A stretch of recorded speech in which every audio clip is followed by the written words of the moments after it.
bodies were so important. The rotation and orbit of all that makes up our universe serves as a clock to map changes and transitions. This helped the ancients understand that the change of the heavenly bodies were a mirror to the changes of all existence.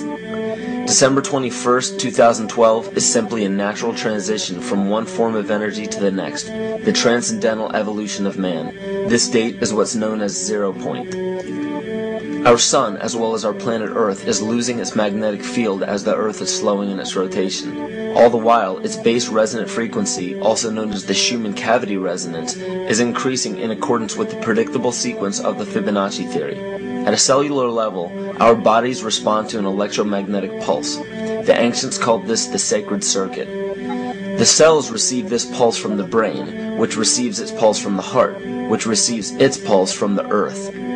This pulse comes from the solar system, which from there comes from the galaxy, which ultimately comes from our entire universe. We literally share a pulse with all of existence. Yet another example of everything being one. For as long as scientists have been recording the Earth's pulse, it has remained at approximately 7.8 cycles per second. This was a constant fixed number until 1986 into 1987. It rapidly began increasing to about 9 cycles per second in 1996. So in one decade, it increased by about 2 cycles per second. By 2012, this pulse will be right around 13 cycles per second, just as the Fibonacci theory indicates. What does this mean for humanity? Just as cymatics has shown that higher frequencies result in more complex patterns, we are now experiencing the beginning of a major shift in both physical and spiritual vibration. It's difficult to understand what exactly will happen to our physical bodies, but ancient scriptures, pagan and monotheistic religions, mystery schools, and secret fraternal orders have all given indications as to what this experience will be like.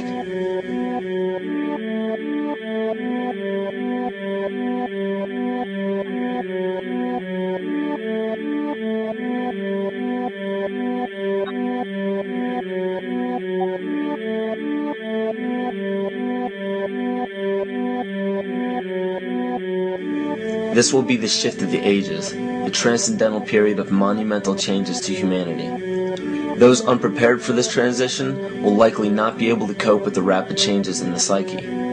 The only way to prepare for what is to come is what we have sought after for our entire lives: truth. Not the truth about governments, commerce, religions, terrorism, or anything external, but the truth within ourselves, within our psyche and our shadow self. Especially in Western cultures, we are taught that being normal means only being happy and never sad, only loving and never angry, only forgiving and never jealous. This sounds plausible, but it is not. We are not meant to repress any negative emotions because it causes imbalance. To conquer our emotions, we must embrace them, not fight them. We must acknowledge them and allow them to serve their purpose as we learn from them. The ancient Essene culture left teachings dating back about 6,000 years. They taught that our relationships with one another, with the universe, and with situations and events are mirrors of the parts of our psyche that need to be cleansed. Author Greg Braden beautifully explains this entire segment at great length in his work. His hard work and understanding of these subjects contributed largely to the marriage between science and spirituality. It is very important to understand that when you fear loss, fear death, fear war, fear terrorism, or fear change, you are giving others the ability to control you based on those fears. When you fight against poverty or against racism, when you fight for relationships or for freedom, you are outwardly attempting to repress that which has been placed before you to conquer inwardly. These situations are mirrors of our fears. This is why it is important to love and only love. Love those who stand with you, but especially those who stand against you. Don't look at your fears as a threat. Rather understand that this material world is only a physical manifestation of either the love or fear in your consciousness. It's as plain as day. All you need to conquer in your life is in your face. If you want to understand what your true inner fears are, analyze your ambitions and your inhibitions. Everything explained here about the esoteric agenda of the elite few at the very top is nothing to fear. They have been at work for thousands of years behind the scenes to manipulate humanity, and it has worked. Until now. It's very easy for any system of thought, religious or otherwise, that comes along. It's very easy to play on that, to play on our insecurities, to assure us all is well, we'll all be taken care of. We lap that up. So don't blame religion. Blame our own insecurities, which has allowed religion to flourish, and which has allowed so many systems of thought that are disempowering to flourish throughout human history. That's why we can't get out of it. Ron Sankley, Department Chairman, Chemistry, University of California, Berkeley, showed that DNA acts as an antenna for cellular upregulation. The primary function they taught us about what DNA is about. It's a receiver and transmitter of photons, light, and phonon sound. For what? Cellular upregulation, meaning that their water molecules, the pyramid power around the DNA spiral energizing strands, are taking in the spiritual energy of love vibrations and then sending it out for manifesting, precipitating in a quantum field, the physical matter of the body. These are hertz, frequencies, or cycles per second that the musicians can retune their instruments to play and experiment with.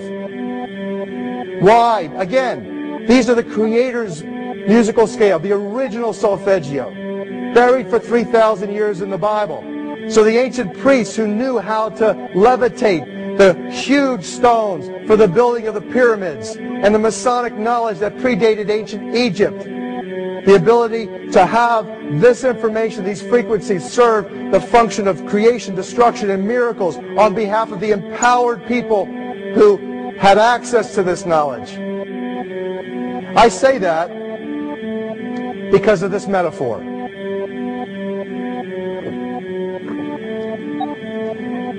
This is the difference between the power of our Creator and anything else, particularly evil. That you can go into a pitch black room full of evil, full of darkness, and light a little candle, and instantly that darkness flees. But you can't do the opposite. You can't go into a well-lit room full of truth and wisdom and righteousness and joy and health and harmony with the universal power. You can't take any amount of darkness and go into that well-lit room and have any effect whatsoever.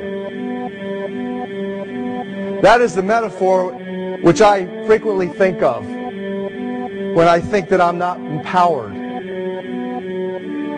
It is the greatest lesson for me, and I think for everybody else, to know that we're on the winning side and that we win in the end.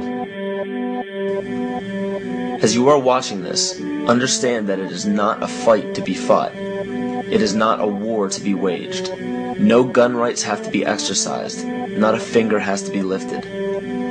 Most people wonder how one person can make a difference. They ask that if all this is so simple and this information is available, why hasn't someone else conquered their fears and changed the world for everyone else? This is the most difficult and beautiful conundrum to our lives.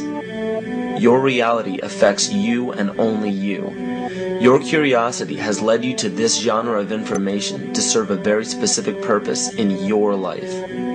To understand visually how the universe is truly a hologram, a math professor at Yale University developed a formula that is plugged into a computer program. Named after him, the Mandelbrot set shows a seemingly disorganized pattern. But no matter how far you zoom into the design, you will always find the same pattern within the whole pattern. Each fractal, broken down infinitely, will always reflect the whole. When one fractal changes its pattern, the sum total of the whole pattern changes along with it. This exemplifies that the whole world does not need to be awoken. There is no race to inform the 6 billion people on this planet of this message.